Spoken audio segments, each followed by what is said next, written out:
Yaani unakuaje kijana kama mimi smart boy alafu unakuwa sio Simba? Inashangaza kidogo.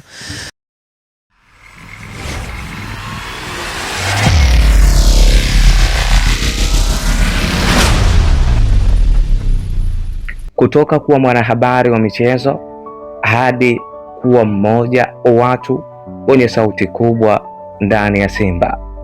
Wapo wanaomkubali, wapo wanaompinga, lakini jina lake limeendelea kutawala headlines za soka Tanzania. Lakini nani hasa Ahmed Ally? Amefikaje hapo na safari yake ilikuwaje? Hii ndiyo full story ya Ahmed Ally. Ahmed Ally ni mmoja wa watu maarufu kwenye medani za habari za michezo Tanzania. Kabla ya wengi kumjua kama msemaji wa Simba, tayari alikuwa amejijengea jina kwenye tasnia ya habari. Karibu tuangazie yale ambayo yamejiri viwanjani hapa nyumbani na nje ya mipaka ya Tanzania, na ndani ya mshike viwanjani hii leo niko na akiwa na mapenzi makubwa ya michezo hasa soka. Ahmed Ally alianza safari yake kwenye media, ambapo polepole alianza kujulikana kwa umahiri wake wa kuzungumza, kuhoji na kuchambua masuala ya michezo. Kabla ya kuingia Simba, Ahmed Ally alikuwa mmoja wa sura zinazofahamika kwenye media za michezo Tanzania. Alifanya kazi kama mwanahabari na mtangazaji wa michezo, akifanya mahojiano na kuripoti habari mbalimbali za soka ndani na nje ya nchi. Kutokana na uwezo wake wa kuwasiliana na confidence mbele ya kamera, jina lake likaanza kukua kwa kasi. Wengi wanamtambua kama mtu mwenye uwezo wa kujenga hoja na kuzungumza kwa kujiamini kuhusu mpira wa miguu. Baadaye maisha yake yakachukua sura mpya. Nyota wa mchezo au mchezo. Ahmed Ally alijiunga na Simba Sports Club kama meneja wa habari na mawasiliano wa klabu hiyo. Hatua hiyo ilimfanya kuingia rasmi kwenye upande wa utawala wa soka badala ya kuwa mwandishi wa habari pekee. Jukumu lake likawa kuizungumza Simba mbele ya umma, kutoa taarifa za klabu, kushughulikia mawasiliano na kuhamasisha mashabiki. Ndani ya Simba, Ahmed Ally alikuwa haraka kuwa mmoja wa viongozi wanaojulikana zaidi na mashabiki.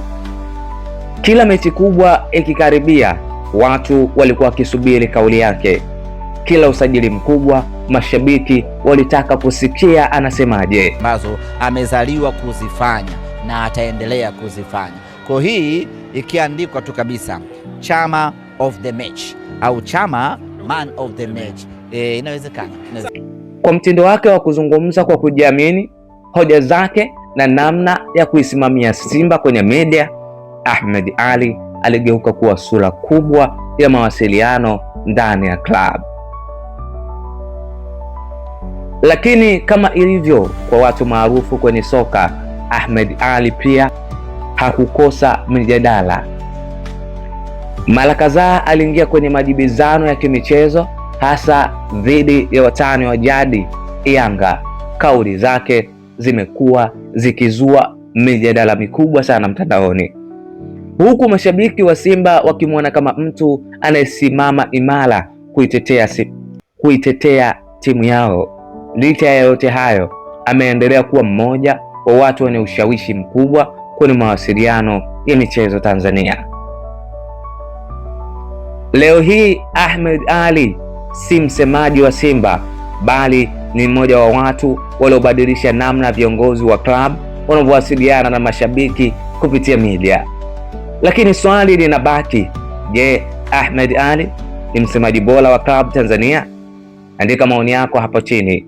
Sawa kulike, kucomment na kusubscribe. Hii ni Muone Simulizi. Tunakuletea historia, ukweli na simulizi za maisha ya watu maarufu. Katika ligi ya Tanzania kwa mara ya kwanza duniani mchezaji amekuwa mchezaji bora wa mchezo mara 5 mfululizo. Nafahamu iko nafasi nyingine ya waandishi kufanya interview na Rio Ferdinand. Kwa hiyo waandishi waende wakamuulize hili swali Rio, wewe ni mchezaji mkubwa duniani, umecheza kwa muda mrefu na mashindano mengi, umewahi kuona mchezaji anakuwa mchezaji bora mara 5 mfululizo wa mechi? A very simple question. Kama English inasumbua, watamuuliza hivi Rio, have you ever noticed a player being player of the match for the 5 matches consecutives? Imenyoka Oxford imenyoka Oxford Wamuulize Rio Ferdinand hilo swali, alafu Rio atawapa majibu bila upendeleo. Chama anafanya mambo